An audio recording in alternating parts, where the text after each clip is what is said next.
우리 함께 하나님 말씀 읽겠습니다. 하나님 말씀은 주보에 나와 있고요. 성경을 찾아주셔도 되겠습니다. 네. 하나님 말씀 창세기 6장 5절에서 7절 함께 보시겠습니다. 창세기 6장 5절에서 7절. 창세기 6장 5절부터 7절까지 오늘 함께 읽겠습니다. 시작. 여호와께서 사람의 죄악이 세상에 가득함과 그의 마음으로 생각하는 모든 계획이 항상 악할 뿐임을 보시고 땅 위에 사람 지으셨음을 한탄하사 마음에 근심하시고 이르시되 내가 창조한 사람을 내가 지면에서 쓸어버리되 사람으로부터 가축과 기는 것과 공중의 새까지 그리하리니 이는 내가 그것들을 지었음을 한탄함이니라 하시니라. 아멘. 네.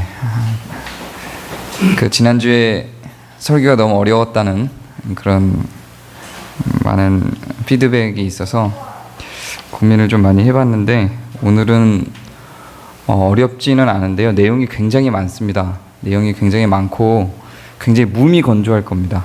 왜냐하면 주제가 타락이다 보니까 여기에 감정이 실리고 감동을 주기 위해서 노력을 하다 보면 제가 이렇게 설교자가 나도 타락 가운데 있는 자인데 이제 마치 청중을 혼내듯 하는 방식으로 갈 수 있을 가능성이 높아서 그러지 않기 위해서 굉장히 감정을 안 넣고 무미건조하게 재미없고 지루하게 정보 전달 차원에서 갈 거니까요. 미리 주무시기 시작하셔도. 네.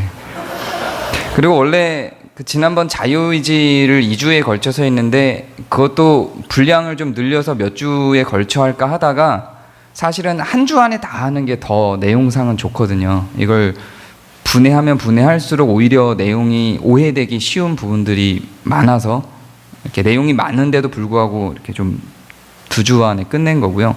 타락에 대한 부분도 내용이 굉장히 많아요. 사실은 굉장히 많아서 몇 주에 걸쳐서도 내용으로만 보자면 할 수 있는데 그렇게 몇 주에 걸쳐서 진행하다 보면 오해의 여지들이 많아질 수 있는 주제라 내용은 많지만 확 줄여서 정말 정보 전달만 하고 끝낼 수 있는 주제입니다. 그래서 잘 귀 기울이시고 집중을 안 하시면 좀 순간 조실 수 있습니다. 타락이라고 하는 이야기가 나올 때는 이 타락이라는 말과 죄 그리고 악이라고 하는 개념 정리가 안 된 상태로 진행이 되면 굉장히 많은 오해를 갖게 됩니다. 그래서 성경을 읽을 때 죄라는 말이 나오고 악이라는 말이 나오고 타락이라는 말이 나오는데 다 달라요. 이게 지난번에 의에 대한 정리에서도 미슈파트나 체다카의 의미 정리를 해드린 것처럼 원어를 통해서 해드려도 되지만 요거는 굳이 원어로 구분을 안 해도 충분히 그냥 한국말로도 내용 정리가 잘 구분이 되는 내용이라 한국말로 그냥 정리를 해드릴게요. 타락이라고 하는 거는 최초의 상태에서 벗어났다라는 뜻입니다. 정확한 의미는 떨어졌다라는 이야기예요. 최초의 상태에서 벗어난 걸 타락이라고 합니다. 그러니까 처음에 하나님이 창조한 인간이 있는데 처음에 하나님이 창조한 상태에서 벗어난 걸 타락이라고 합니다. 죄도 개념이 조금 비슷해요. 죄도 개념이 굉장히 비슷한데 조금 다릅니다. 죄는 목표에서 벗어났다라는 의미입니다. 원어를 보면 화살 관역에서 빗나갔다라는 이야기예요. 목표에서 벗어난 거고 죄는, 타락은 원래 상태에서 벗어난 겁니다. 좀 그래서 비슷해 보일 것 같지만 좀 다릅니다. 어떻게 인지를 하는 게 좋으냐면 타락은 처음에 우리 상태가 지금 아니라는 이야기입니다. 그러니까 우리는 타락했다라고 하는 건 처음에 하나님 만든 인간이 아니게 되었다라는 의미예요.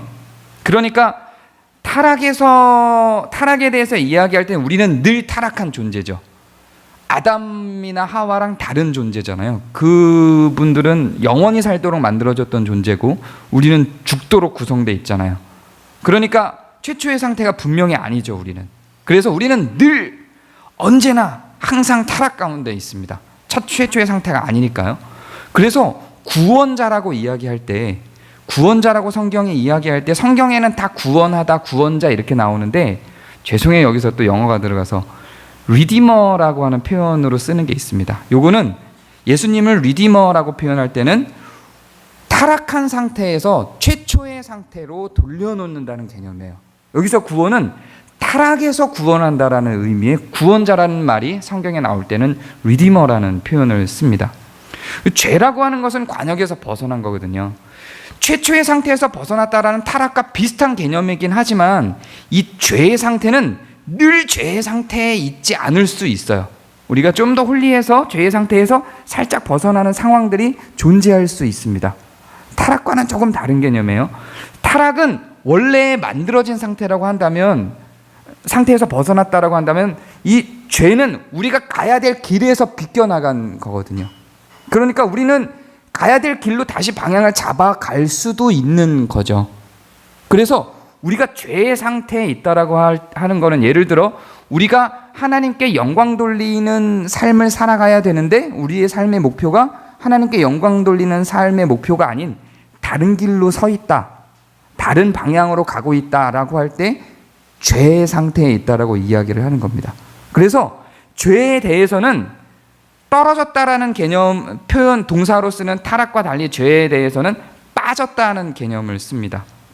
그래서 죄에 빠진 우리를 구원한다라는 의미의 구원자라고 예수님을 지칭할 때는 구해주다라는 의미의 Savior라는 표현을 씁니다.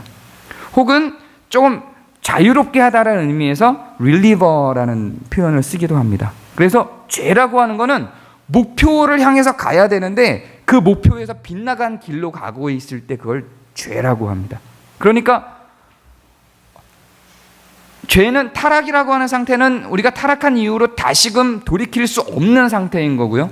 죄라고 하는 상태는 상황에 따라서 돌이킬 수 있는 상태로 갈 수 있는 겁니다. 악이라고 하는 거는, 이 악이라고 하는 개념과 죄라고 하는 비교만으로도 몇 주의 설교가 나올 수 있는 분량인데, 개념만 간단하게 얘기하면 그냥 악은 나쁜 겁니다. 사탄에게 종속돼 있고 사탄의 지시대로 행하는 어떤 것들을 악이라고 생각하면 됩니다. 그래서 이 악은 빠지기도 하고 빠지지 않을 수도 있어요. 우리가 악 가운데 있을 수도 있고 없을 수도 있습니다. 어떤 행동에 대해서 나오게 되는 거죠. 죄하고 악은 굉장히 많이 달라요. 우리는 거의 늘 죄 가운데서 살아가고 있지만 거의 늘 악한 행동을 하지는 않습니다. 이 차이가 구분이 조금 되시죠? 그러니까 이게 구분이 돼서 이 용어의 차이를 인지하면서 성경을 읽을 정도가 되려면 이 내용을 갖고 몇 주에 걸쳐서 사실은 개념 정리만 설교를 해야 되는데 너무 재미없어서 그냥 이 정도만 하고 가도 큰 무리가 없을 거예요. 나중에 성경 본문을 통해서 더 많이 제가 서로 나누게 될 겁니다. 그럼 오늘 우리의 주제는 타락이고, 이 타락 가운데 죄와 악에 대해서도 같이 얘기를 나누면서 진행을 하게 될 겁니다.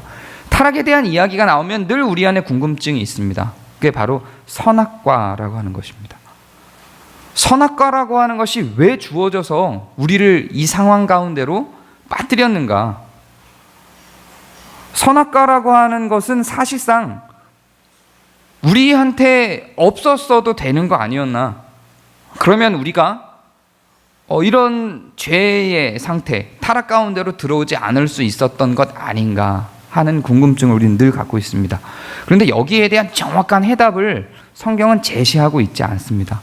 선악과를 왜 만들었는가에 대해서는 성경이 제시하고 있지 않고 여러 추측과 학설만이 존재합니다. 그래서 저는 거기에 대해서 언급을 안 하는 것이 더 낫다고 생각합니다. 그러나 선악과를 선택한 인간의 악함이나 그 선악과의 효과 정도에 대해서는 간접적인 표현들이 있습니다. 선악과 사건의 행동은 우리가 생각할 때는 단지 불순종의 개념이라고만 생각합니다. 그거 먹지 말라는 거 한번 먹었다고 우리 인류를 이렇게까지 만들어낼 필요가 있었을까? 이런 궁금증에 대한 대답은 있습니다. 왜 선악과를 만들었는가에 대해서는 추측만 있지만 그거 먹지 말라는 거를 먹었다고 그게 무슨 그렇게 큰 죄야? 이런 궁금증에 대한 대답은 간접적으로 있는데, 그런 건 이렇게 생각하시면 됩니다. 선악과를 먹은 행위는 단순한 불순종의 행위가 아닙니다. 그 상황을 잘 보시면요, 선악과를 먹은 행위는 그냥 인간이 어떤 불순종을 한 개념 정도에서 끝나는 게 아니라 사탄과 하나님 사이의 믿음의 대상, 주권자를 선정하는 개념이었습니다. 하나님은 선악과를 먹으면 정령 죽으리라 라고 이야기를 했습니다. 사탄은 죽지 않는다 라고 이야기를 했죠. 여기에서 믿음의 대상을 하와가 선택해야만 했던 상황입니다. 이건 그냥 먹지 말라는 거 먹고 싶어서 먹었어 이 개념이 아니고, 하나님과 사탄의 말 중에 누구의 말을 믿고 누구에게 소속될 것인가에 대한 개념이었습니다. 그래서 하와는 사탄의 말을 믿고 하나님의 말을 믿지 않은 겁니다. 그의 갈 경로를 하나님에서 사탄으로 틀어내는 순간이었던 겁니다. 그래서 지난 자유의지를 설명할 때에, 첫 주에, 지지난주에 자유의지를 설명할 때에 선악과를 먹은 그 행동 뒤에 인간이 타락하거나 악해진 죄를 지은 것이 아니라 이미 그 행동을 하기 전에 사탄의 게임에 빠져 있는 상태 속에서 하와는 의지적으로 사탄에게로 마음을 돌려냈다. 그 자유의지의 행동 표현이 선악과를 먹는 것으로 드러났다. 이렇게 설명을 했었죠. 바로 이와 같습니다. 선악과를 먹었다라고 하는 것은 그 마음 가운데 누구를 주인으로 두었는가에 대한 개념이었던 겁니다. 그리고 선악과는 단지 그냥 어떤 과일 하나를 먹었다 정도의 개념이 아닙니다. 과일 하나 먹었다고 그래? 이 정도 개념이 아니라 이런 거죠. 아파트를 지었어요. 그리고 아파트 전체를 짓고 한 1,000가구 되는 아파트입니다. 그걸 아들한테 다 물려줍니다. 야, 이거 1,000가구 되는 2,000세대로 할까요? 2,000세대 되는 아파트 다 네 거야. 다 네 거야. 근데 여기 1018호에 가면 그 방, 그것도 네 건데 그 1018호 방 3개가 있거든? 거기 안방, 사랑방 가면 그것도 네 거야. 그것도 네 건데 그 사랑방 안에 그 보석함이 있어. 그 보석함 가운데 반지가 하나 있거든. 그거 내가 엄마가 나한테 준 거니까 이건 진짜 네 거 아니야. 이건 건드리면 안 돼. 이것만 안 건드리면 돼. 2,000세대 아파트 다 네 거야. 다 가져. 이랬어요. 근데 이 아들놈이 굳이 1018호를 찾아가서 그 안방을 들어가서 보석함을 열어서 반지를 꺼내갖고 이게 아빠 거야 이러고 그걸 딱 굳이 자기 걸로 갖는 상황이었던 겁니다. 그러니까 이것이 그냥 뭐 과일 하나 먹은 것 같고 그래의 상황이 아니라 이것이 어떤 의도적 악함인가에 대한 이해를 할 필요가 있습니다.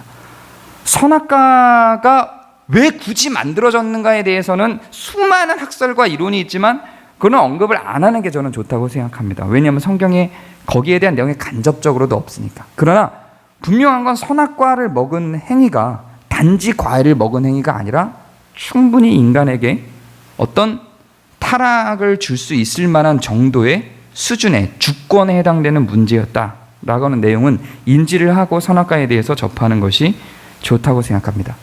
지금부터는 이제 이 타락에 대한 여러 가지 설들이 지금까지는 3개의 설 중에 하나를 선택하는 방식으로 제가 얘기를 했는데 이거는 여러 설이 있는 게 아니라 2개의 대립구도로 계속 가는 타락에 대한 주장이 9개가 있습니다. 그 9개의 대립구도를 제가 하나하나 다 설명해 드릴게요. 그러니까 빠르게 진행돼야 되고 설명이 잘 안 될 수도 있습니다. 그냥 막 정보를 던져주고 가는 수준이 될 겁니다. 타락에 대해서 인류 전체가 타락했다. 자연 세계를 포함한 우주 전체의 타락이다라고 보는 타락의 개념과 아니다. 자연을 포함한 게 아니라 인간만의 타락이다라고 하는 개념이 있습니다. 사실은 인간만의 타락이다라고 하는 개념이 더 전통적인 개념이었습니다. 그러나 저는 자연 만물 전체가 다 타락한 거다. 인간만이 아니라 모든 것이 다 함께 타락했다라고 보는 것이 더 맞다고 생각합니다. 오늘 우리가 읽은 말씀에도 분명히 자연이 타락한 것에 대한 증거가 나타났죠. 그리고 지난주에 우리가 읽은 말씀도 있습니다. 로마서 8장 19절, 20절, 21절입니다. 좀 밑에 부분에 주보에 있는데요. 같이 한번 다시 읽어볼까요? 지난주에 한번 읽은 건데 기억을 되살리기 위해서 한 번만 더 읽어보겠습니다. 로마서 8장 19절, 20절, 27절입니다. 시작. 피조물이 고대하는 바는 하나님의 아들들이 나타나는 것이니 피조물이 허무한 데 굴복하는 것은 자기 뜻이 아니요 오직 굴복하게 하시는 이로 말미암음이라. 그 바라는 것은 피조물도 썩어짐의 종노릇 한 데서 해방되어 하나님의 자녀들의 영광의 자유에 이르는 것이니라. 분명히 피조물도 타락한 것을 전제하고 있죠. 그래서 이 말씀도 그렇고 우리가 오늘 처음 본문으로 본 창세기 6장 5절, 6절, 7절에도 자연 만물도 타락했음을 분명히 예시하고 있습니다. 분명히 보여주고 있습니다. 그래서 저는 자연 만물도 타락했다고 봅니다. 그게 뭐가 그렇게 중요한가라고 생각할 수 있을지 모르겠지만 이게 상당히 중요한 논지를 가져올 수 있습니다. 여러 부분들에 대한 중요한 해석들을 파생시킬 수 있는데 이런 겁니다. 제가 무슨 얘기를 하는지 그냥 잘 들으세요. 이런 겁니다. 만약에 자연 만물도 타락했다면 이 자연의 원리는, 자연 과학의 원리는 타락 이전과 타락 이후가 같을까요, 틀릴까요? 같을까요, 다를까요? 다르겠죠. 타락 이전의 자연과 타락 이후의 자연이 다르다면 지금 우리는 타락 이후의 자연 체계 속에 살아가고 있습니다. 타락 이전의 자연 체계가 어떠했는지 우린 몰라요. 확실한 건 사람의 명령을 들었다는 겁니다. 이 자연이 사람의 명령을 듣고 사람의 명령에 순종하는 자연이었다는 거예요. 그런데 지금은 사람이 적응해야 되는 자연이지 사람이 통치하는 자연이 아닙니다.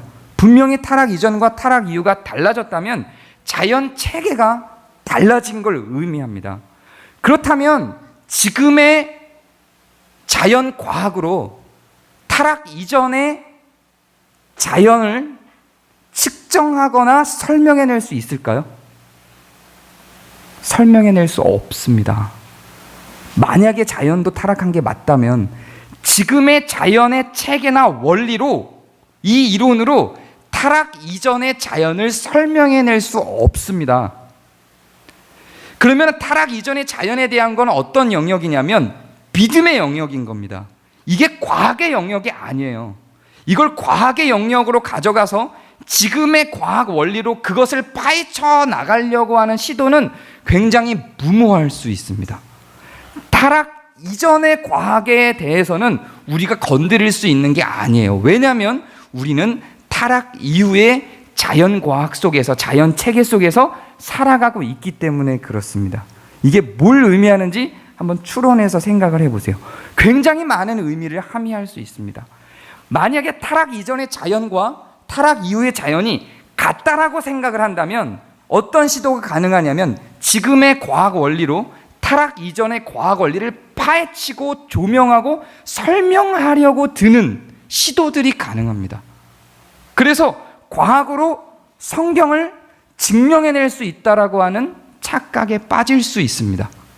그러면 과학이 타락 이전과 이후가 동일하다는 선상의 조건 속에서 우리는 타락 이전의 세상, 창조의 과정을 과학으로 증명하려고 할 수 있죠. 그러나 저는 그럴 수 없다고 생각합니다. 왜냐하면 타락 이전과 타락 이후의 자연 체계는 다르기 때문에 그렇습니다. 제가 뭘 의미하는지 잘 한번 곰곰이 생각해 보시기 바랍니다. 그런데 좀 억울한 부분이 있습니다. 왜 무엇이 억울하냐면 인간이 죄를 지었는데 왜 자연도 타락해야만 하는가 하는 것입니다. 특히 동물을 사랑하시는 분들은 여기에 대한 강한 불만이 있습니다. 인간은 타락했다. 그런데 왜 그것 때문에 자연도 타락해야만 하는가?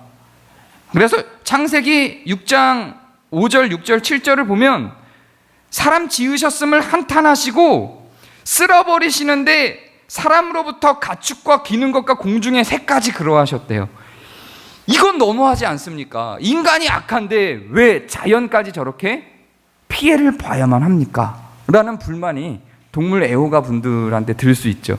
네, 저도 그런 생각이 없지 않아 있습니다. 그런데 여기에 대해서는 사실 명료한 해설은 없지만 간접적인 여러 성경의 표현들이 있습니다. 이것은 책임성 때문에 그렇습니다. 자연을 통치하던 존재가 인간이었고 그 인간과 자연을 하나님은 나눠서 보지 않습니다. 그래서 인간의 타락은 곧 자연의 타락으로 이어질 수밖에 없는 구조였습니다. 인간의 통치 가운데 있었던 자연은 인간의 타락으로 말미암아 같이 타락하게 된 겁니다. 대표성 때문입니다. 그리고 만약에 인간만 타락하고 자연은 타락하지 않았다면 타락한 인간이 타락하지 않은 자연 속에서 살아가야 됩니다. 타락한 인간이 타락하지 않은 자연을 다스려야 합니다. 그것은 쉽지 않는 일일 뿐만 아니라 자연이 더 큰 피해를 입을 수도 있는 조건으로 갈 수밖에 없게 됩니다. 그래서 마치 하나님이 생명나무를 타락 이후에 숨기신 것처럼 자연 만물도 같이 타락해서 균형을 맞추신 것으로 봅니다. 이것은 성경이 명료하게 설명하지 않습니다. 그러나 이 설명에 대해서는 인간이 자연도 함께 타락했다는 입장에 계신 분들이 하는 이 설명에 대해서는 이의가 없이 다 같이 동의하는 그런 부분들입니다. 두 번째 대립되는 내용이 뭐냐면 영혼만 타락했다라고 하는 것과 인간의 육체도 타락했다, 육체와 영혼이 다 타락했다라고 하는 부분입니다. 영혼만 타락했다라고 하는 내용은 이런 거예요. 우리 몸은 창세 이전에도 이대로였다. 이대로 이 정도 연약함이었다. 그리고 이 정도의 지식이었다. 이 정도의 지능이었다. 그런데 타락 이후에 우리 가운데 죄가 들어와서 우리 마음이 병든 것이지 몸이 병든 게 아니다라고 하는 주장이 있습니다. 또 하나는 타락 이후에 우리의 몸도 병들고 우리의 지적인 수준도 아담과 같지 않다. 몸도 함께 타락됐다. 여기서 타락이라고 하는 개념은 최초의 상태가 아니다라는 개념이라고 설명을 했죠. 그래서 몸도 함께 타락했다라고 하는 주장입니다. 이거는 뭐 설명을 굳이 많이 하지 않아도 납득이 되실 거라고 생각합니다. 타락 이전에는 인간이 어떠했죠? 영원히 살 수 있는 존재였어요. 근데 지금은 인간이 100년 남짓밖에 못 살죠. 100년도 채 못 살죠. 그래서 분명히 이것만 봐도 몸도 타락했다라고 하는 것을 우리가 확인할 수 있죠. 여기에는 저는 지능도 분명히, 감정도 분명히 포함이 된다고 생각합니다. 인간이 죄인이 되었다, 타락했다라고 하는 것 속에는 지능과 몸과 감정이 다 포함된다고 저는 생각합니다. 그래서 우리가 타락했다라고 하는 것은 우리의 지능이 아담과 같지 않다라고 저는 생각합니다. 그 증거로 우리의 두뇌를 다 쓸 수 없죠. 10%도 채 못 쓰고 살아갑니다. 아담은 아마 이 두뇌 전체를 다 쓸 수 있었을 것이라고 생각합니다. 왜냐하면 몸도 타락했다라고 하는 전제 속에서 그렇습니다. 이 두뇌를 다 쓸 수 있다면 IQ가 몇이나 될까요? 이거는 뭐 신학자들이 하는 얘기는 아니고 과학자들이 하는 얘기 속에서 두뇌를 다 쓸 수 있다면 확률상으로만 그냥 우리가 지금 10% 쓴다는 가정 속에서 IQ가 150 정도 되잖아요. 아니죠. 네. 그런 상황 속에서, 그런 전제 속에서 우리가 두뇌를 다 쓸 수 있다면 최소 IQ 3000에서 좀 맥시멈 5000까지도 가능하다고 생각합니다. 그럼 IQ 5000이 만들어가는 분명 기대되지 않나요? 우리가 IQ 5000 타락하지 않은 상태에서 이 문명을 이루어내고 살아갔다면 어떤 세상이 펼쳐졌을까요? 우린 전혀 상상도 못하죠. 우리는 분명히 뇌를 그때만큼 사용하지 못하고 몸도 그때만큼 쓰지 못하죠. 그리고 감정적으로도 그때만큼 사랑하지 못하죠. 이 모든 것들이 다 총체적으로 인간은 타락했다라고 하는 생각을 저는 갖고 있습니다. 그러면 마음만 타락했다, 인간이 육체나 지능이 다가 아니라 마음만 타락했다라고 주장하시는 분들은 뭘 근거로 그렇게 주장을 하시냐면, 우리가 처음에 읽은 창세 6장 5절 보면 여호와께서 사람의 죄악이 세상에 가득함과 그의 마음으로라고 하는 표현이 있고요. 예레미야 17장 9절이 있습니다. 중간쯤에 있어요. 주보. 예레미야 17장 9절 우리 함께 읽어볼까요? 시작. 만물보다 거짓되고 심히 부패한 것은 마음이라 누가 능히 이를 알리오마는. 이렇게 해서 마음이 타락한 것을 이야기하고 있죠. 그래서 이런 것들을 근거로 마음이 타락했다고 이야기를 합니다. 그런데 창세기 6장 5절을 잘 보면요, 마음으로 생각하는 모든 계획이 악하다 이렇게 얘기해요. 그래서 마음이라고 하는 것은 감정적 측면의 마음만을 의미하는 것이 아니라 두뇌를 활용하고 있는 생각과 계획에 대한 측면들을 언급하고 있는 것을 확인할 수 있습니다.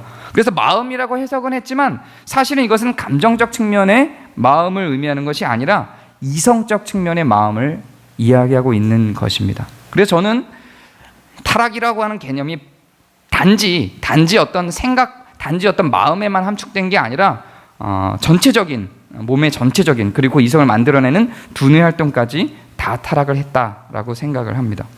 그리고 세 번째 충돌하는 논지는 뭐냐면 일부가 타락했다라고 하는 것과 인류 전체가 타락했다는 겁니다. 인간이 다 타락하지 않고 일부가 타락한 거다. 아담은 타락한 첫 세대이지 창조된 첫사람이 아니다. 혹은 아담과 함께 창조된 여러 사람들이 있는데 그 중에 아담이 타락한 거고 타락하지 않은 다른 존재들이 있다라고 하는 주장입니다. 혹은 요것과 같이 비슷하게 가서 아담의 자녀가 많은데 아담이 타락하기 전에 낳은 타락하지 않은 자녀들도 있고 타락한 첫 자녀가 가인이다. 이런 여러 시도들이 있습니다. 이런 시도들의 가장 정점에 있는 단체가 신천지라고 하는 단체죠. 신천지라고 하는 단체는 이만이라고 하는 사람이 그 타락하지 않은 인류의 계보 속에 있는 존재. 그래서 구원을 주는 거는 누가 줍니까? 예수님이 주시는데 꼭 예수님이어야만 하나요? 예수님이 아니셔도 됩니다. 실제로 논리적으로 그래요. 나중에 구원론을 우리 기독론 때도 이미 했죠. 예수님이 아니셔도 돼요. 원칙상 의인이면 됩니다. 죄를 대속할 존재가 필요한 거고 죄를 대속할 수 있는 의인이 있으면 돼요. 근데 의인이 이 세상에 인간들 중엔 아무도 없기 때문에 하나님이 직접 죽을 수 있는 인간으로 오셔서 의인이 되신 거죠. 그래서 예수님만이 의인은 하나님밖에 없기 때문에 예수님만이 그 죄를 대속할 수 있는 존재가 된 겁니다. 만약에 인류 전체가 타락한 게 아니고 의인이 존재했다면 그 의인이 대속하면 되죠. 그래서 그 죄의 문제를 해결해 줄 의인 이만희가 존재하게 되는 겁니다. 그런데 이런 원리를 이런 이단들만이 아니라 정통 기독교 내에서도 주장을 합니다. 왜 이걸 주장을 하게 되냐면 이런 문제를 해결하기 위해서입니다.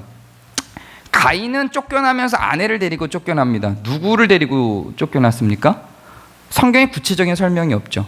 그리고 가인이 나가서 세상에 나아갈 때 누군가에게 맞아 죽을까 봐 고민을 하고 걱정을 합니다.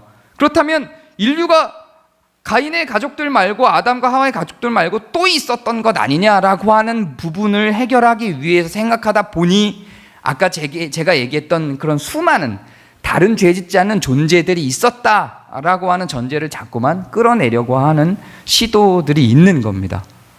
그게 강해지면 이단으로 가는 것이고 강하게 안 해도 전통 교회 속에 수없이 많이 있습니다. 여러분들 제가 이름만 대면 알만한 되게 유명한 단체들에서도 이런 주장들을 합니다. 굉장히 유명한 단체들에서도 이런 주장을 하는데 이단이 아니에요. 수많은 사람들이 그 단체를 통해서 은혜를 받기도 합니다. 조심하셔야 될 내용인데 만약에 이러면 어떤 문제가 발생하냐면 그럼 그 의인들은 지금 어디서 살고 있으며 굳이 예수님이 오실 필요가 없었다라고 하는 문제가 발생합니다. 그럼에도 불구하고 그분들이 그런 주장을 하는 이유는 신학적으로 의인이 대속을 할 수 있었다라는 개념 정리도 안 돼 있는 것이고 만약에 의인이 있었다면 예수님이 오실 필요도 없었다라고 하는 신학적인 성경적인 개념 정리가 안 돼 있다 보니 이런 문제를 해결하기 위해서 그냥 그렇게 갔다가 끼워 맞춰서 해석을 해내다 보니 이런 대립구도를 만들어내는 겁니다. 그러나 이건 굉장히 위험한 발상입니다. 지금도 이런 주장을 하시는 분들이 여러 선교단체나 찬양 집회를 통해서 활동들을 하고 계십니다. 그럼 아까 제가 설명한 그러면은 가인은 누군가, 가인은 누구랑 결혼을 했고 가인을 때리려고 했던 사람들은 누구인가에 대한 문제는 오늘 주제가 아니기 때문에 개인적으로 여쭤봐 주세요. 이것도 설명하려면 또 시간이 길어지고 설교가 너무 길어질 것 같아요. 그래서 저는 결국 전체가 다 타락했다라고 생각을 합니다. 그 증거는 사도행전 17장 26절을 보면 이렇게 기록하고 있습니다. 사도행전 17장 26절 다 같이 한번 읽어볼까요? 시작. 인류의 모든 족속을 한 혈통으로 만드사 온 땅에 살게 하시고 그들의 연대를 정하시며 거주의 경계를 한정하셨으니. 또 로마서 3장 10절 제일 밑에 있습니다. 함께 3장 10절만 함께 읽어볼까요? 시작. 기록된 바 의인은 없나니 하나도 없으며. 성경이 분명히 선언하고 있죠. 의인은 없나니 하나도 없다. 그리고 인류의 모든 족속을 한 혈통으로 만들었다라고 분명히 선언하고 있기 때문에 그런 분들의 의인이 있을 가능성에 대한 해석들은 성경이 지지하고 있지 않다고 생각합니다. 그 다음에 타락에 대한 또 다른 견해가 세 가지 견해가 같이 있는데요. 성선설, 성악설, 성무설입니다. 그러니까 인간이 태어날 때부터 악하게 태어나냐? 인간이 태어날 때 선하게 태어났는데 사회가 이미 악해져 있기 때문에 그 사회의 악함에 물들어서 악해지는 것이냐? 인간은 선하지도 악하지도 않은 상태로 태어나는데 요거를 가플라라고 해요. 선하지도 악하지도 않은 상태. 요 상태로 태어나는데 그 상태에서 선해질지 악해질지가 살면서 결정된다라는 개념. 이 세 가지가 다 있어요. 자, 그러면 기독교는 뭘 지지할까요? 성경은 뭘 지지? 이 세 가지가 다 근데 기독교 내에 있어요. 기독교 내에 있는데 성경은 뭘 지지를 할까요? 성경은 이걸 지지합니다. 시편 51편 5절을 한번 보도록 하겠습니다. 세 번째 요절입니다. 시편 51편 5절 같이 읽겠습니다. 시작. 내가 죄악 중에 출생하였으며 어머니가 죄 중에 나를 잉태하였나이다. 인간은 악한 상태로 태어납니다. 죄악 중에 태어납니다. 억울하지 않습니까? 죄는 아담과 하와가 지었는데 왜 우리가 그걸 감당해야만 합니까? 억울하죠. 저도 억울하다고 생각합니다. 근데 정말 죄송한데 성경이 안 가르치는 게 너무 많아요. 근데 안 가르치는 것들을 자꾸 가르치려다 보니까 문제가 발생을 하는 거죠. 성경은 거기에 대해서 언급하지 않습니다.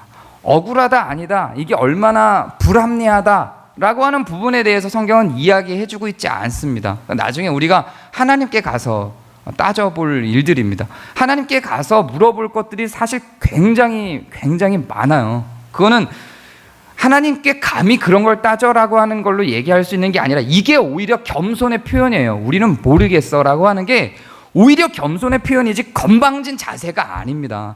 하나님은 나를 알라라고 분명히 이야기를 하셨고 우리는 알고자 하는 것이 맞는 것이고요. 모르는 것을 몰라서 하나님께 여쭤보고 싶은 마음을 강하게 갖는 것이 맞는 겁니다. 오히려 그런 걸 물어보고 모르겠다라고 얘기하고 항의하는 것에 대해서 악하게 치부를 해버리면 정말 입 닫고 성경 공부를 할 수가 없는 상태가 돼버리는 거죠.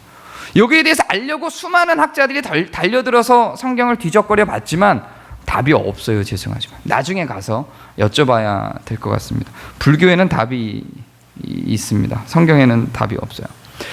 우리는 거기에 대한 답은 없는데 왜 아담과 하와가 지은 죄를 우리가 물려받아야 되는가라고 하는 것에 대한 답은 없는데 현상에 대한 증거는 있습니다.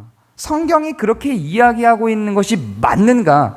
여기에 대한 답이 없기 때문에 하나님을 좀 더 선하게 하고자 하는 내용으로 나오는 게 성선설이나 기독교 내의 성모설입니다. 하나님이 그렇게까지 악하신 분은 아니야. 인류가 타락한 거지 인간의 죄가 유전적으로 전이되는 것이 아니기 때문에 인간은 다 가플라 상태로 태어나는 거야.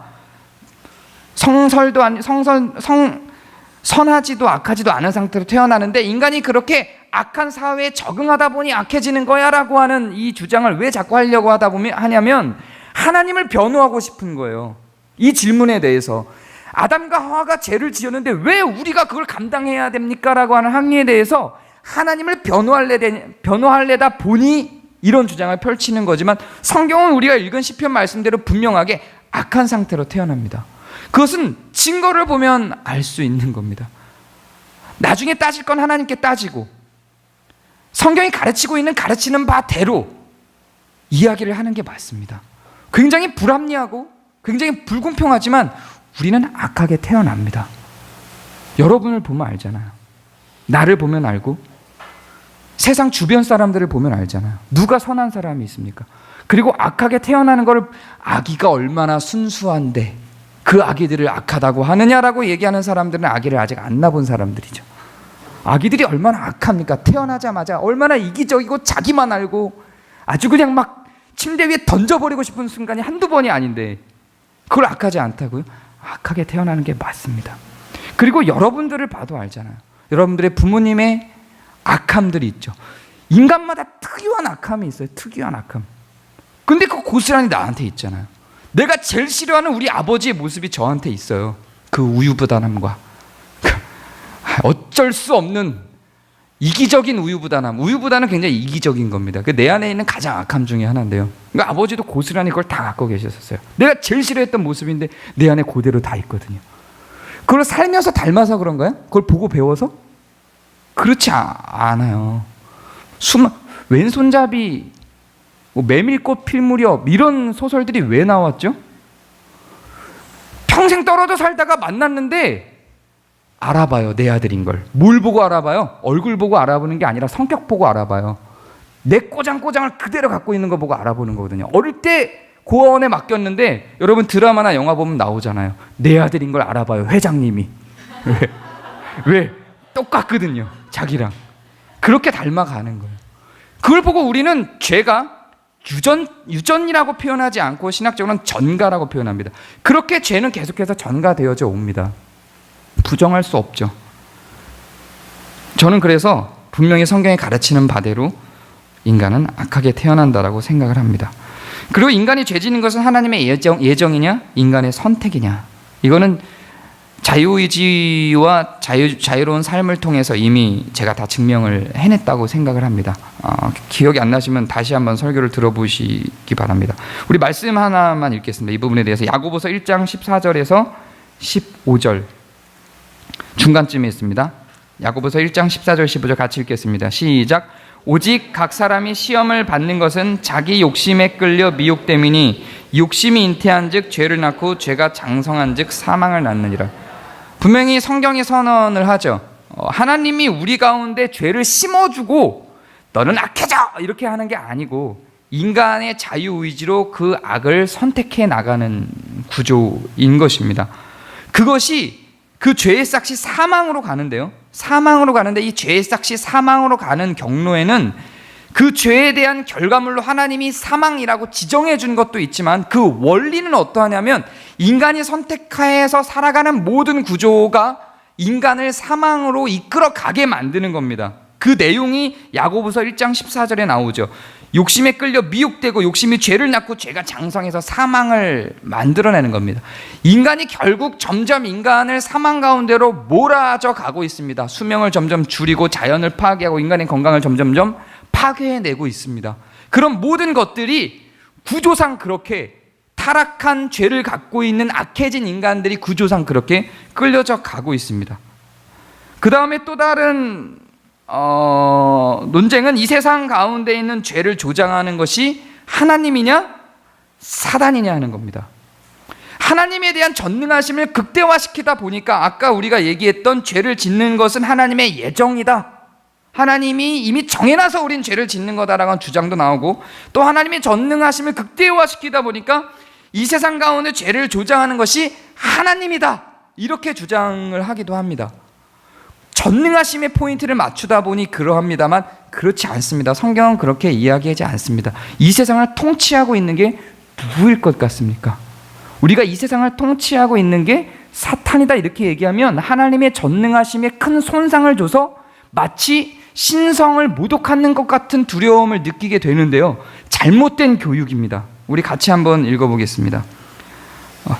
에베소서 2장 1절입니다. 밑에서 두 번째입니다.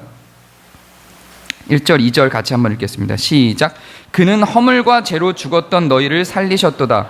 그때의 너희는 그 가운데서 행하여 이 세상 풍조를 따르고 공중의 권세 잡은 자를 따랐으니 곧 지금 불순종의 아들들 가운데서 역사하는 영이라.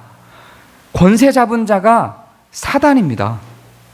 권세 잡은 자가 사단으로 이 세상의 권세를 잡고 끌어나가고 있습니다. 우리는 상당히 많은 경우 사단이 구성해 놓은 체제와 원리와 조직 속에서, 세상 속에서 살아가면서 사단이 만들어 놓은 발판 위를 걸어갑니다.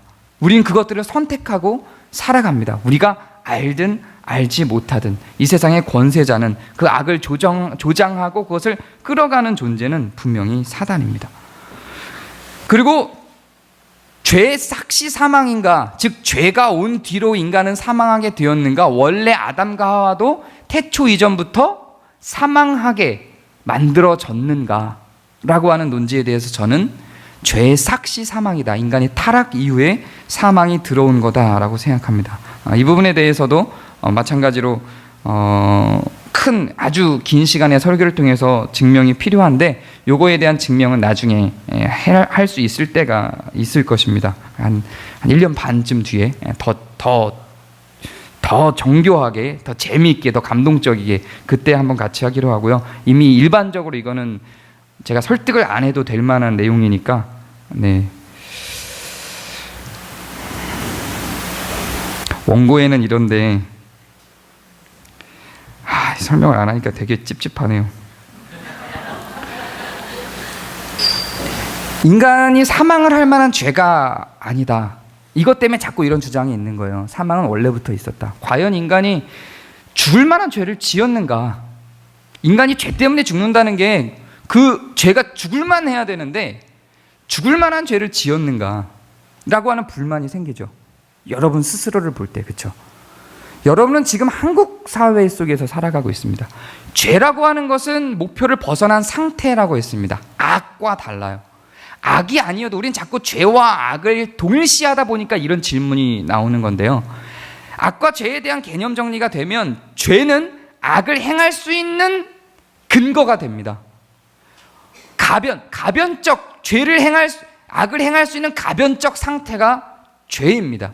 우리는 기본적으로 굉장히 큰 죄를 갖고 살아갑니다. 그 죄가 행동으로 나오지 않지만 하나님이 보실 때는 그 상태를 보시는 거지 행동으로 나온 것을 보는 게 아니고, 인간이 죽을 만한 죄가 있다라고 하는 것은 그 상태에 대한 더러움인 것이지 그 더러운 것을 누구한테 묻혀낸 악을 보고 얘기하는 게 아닙니다.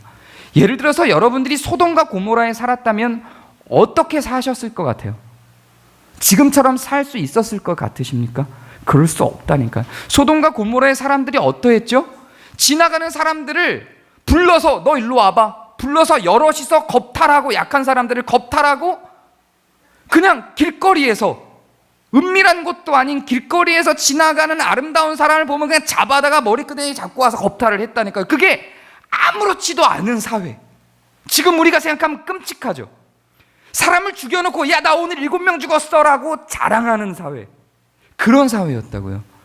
근데 그게 죄가 되지 않는 사회, 그게 악이 되지 않는 사회였다고요. 거기에서 우리가 태어나서 그렇게 자랐다면 우리는 거기에 적응을 안 했을까요? 여러분이 식인종 사회에서 태어나서 자랐다면 사람을 먹고 살지 않았겠어요? 그런 의미의 죄입니다. 우리가 지금은 한국이라는 사회가 갖고 있는 윤리와 문화와 법적 테두리에서 교육받고 자랐기 때문에 선악의 구분이, 한국이라는 사회가 준 걸 잣대로 살아가니까 그걸 구분하고 이 제재와 법 속에서 살아갔기 때문에 그걸 구분할 수 있는 능력이 생긴 거죠. 그렇지 않은 인간의 기본적인 죄의 상태가 죽을만 하다라고 하는 이야기입니다. 그것이 결국은 인간을 사망으로 이끌어내는 겁니다. 그것이, 그 근본이 사실은 사회 구조 전체를 다 그렇게 악하게 바꿔내는 것이고, 다른 여러 조건들이 그 악함을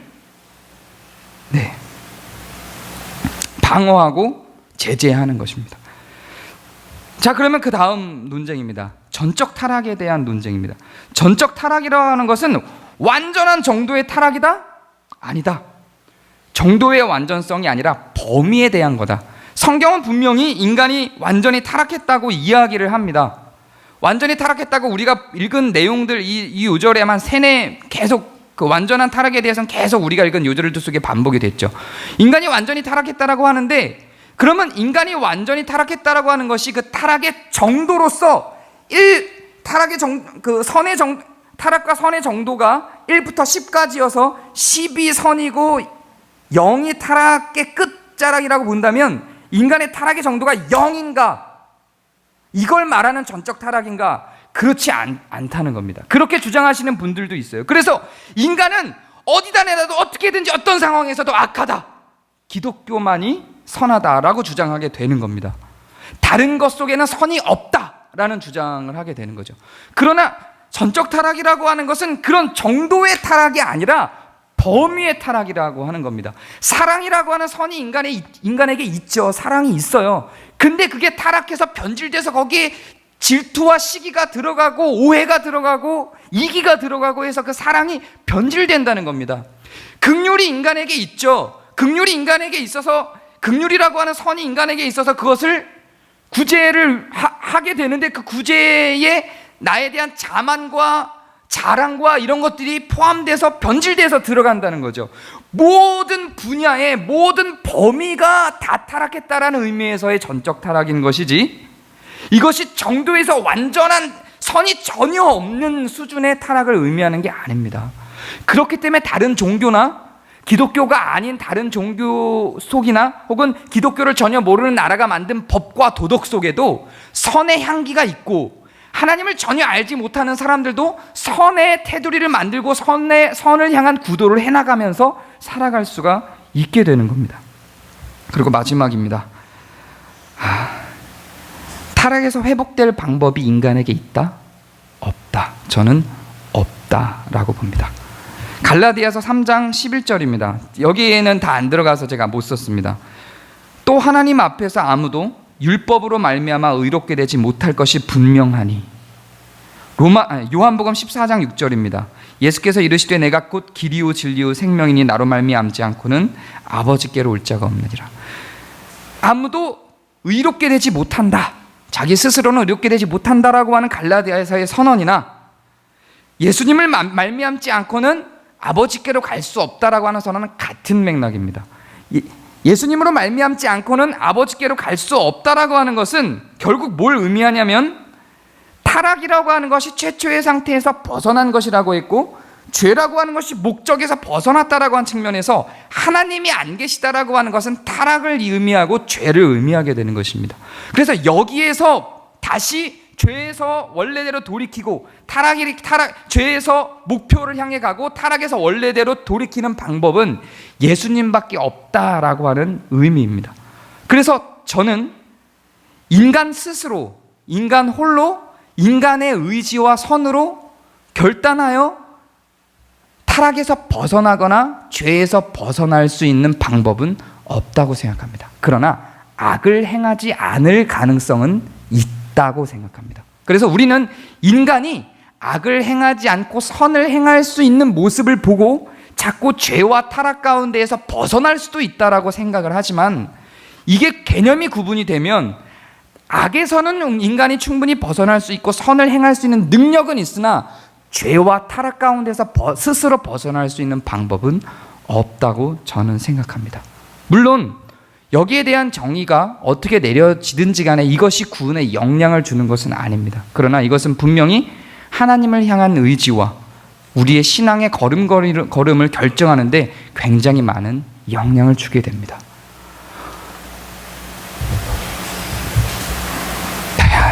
마지막 조금 더 남아있는데 시간이 너무 많이 가서 우리가 다음 주에는 이제 율법과 양심이라고 하는 부분을 다루게 됩니다. 인간이 그러면 이 타락에서 어떻게, 이 죄에서 어떻게 벗어나서 나아갈 수 있는가? 인간 스스로 그것을 할 수 없다면 어떻게 그것을 진행시킬 수 있는가? 타락과 죄에서 어떻게 벗어날 수 있는가에 대한 방법이 이제 다음 주에 율법과 양심이라고 하는 것을 통해서 소개되게 됩니다. 우리는 우리 가운데 있는 자신을 바라봅니다. 바라볼 때 혹자는 자신을 너무 낮게 봐서 자존감을 잃어버리고 자기의 죄에 집착해서 해결될 수 없는 자기의 죄에 집착해서 자존감을 다 망가뜨린 채로 살아가는 사람들이 있습니다. 반면에 자기 안에 있는 죄와 악을 바라보지 못하고 타락의 상태를 바라보지 못하고 자기의 자존감이 극대치로 올라가 그것이 교만이 된 채로 살아가는 사람들도 보게 됩니다. 이 양쪽 극단이 다 위험합니다. 타락과 죄와 악에 대한 균형 잡힌 정의가 사실은 우리의 자존감을 회복하고 정서 있게 만들며 정도 있게 만들며 우리가 신앙생활에서 뿐만 아니라 일반적인 삶을 살아가는데도 많은 영향을 끼칠 수 있습니다. 이 부분에 대해서 더 깊이 묵상을 해보고 자신의 죄를 늘 돌아볼 수 있는 상태에서 살아가게 되기를, 또한 그 가운데서 벗어나서 타락 가운데서 벗어나서 하나님께로 나아가기를 소망하는 성도 여러분이 되기를 기도합니다.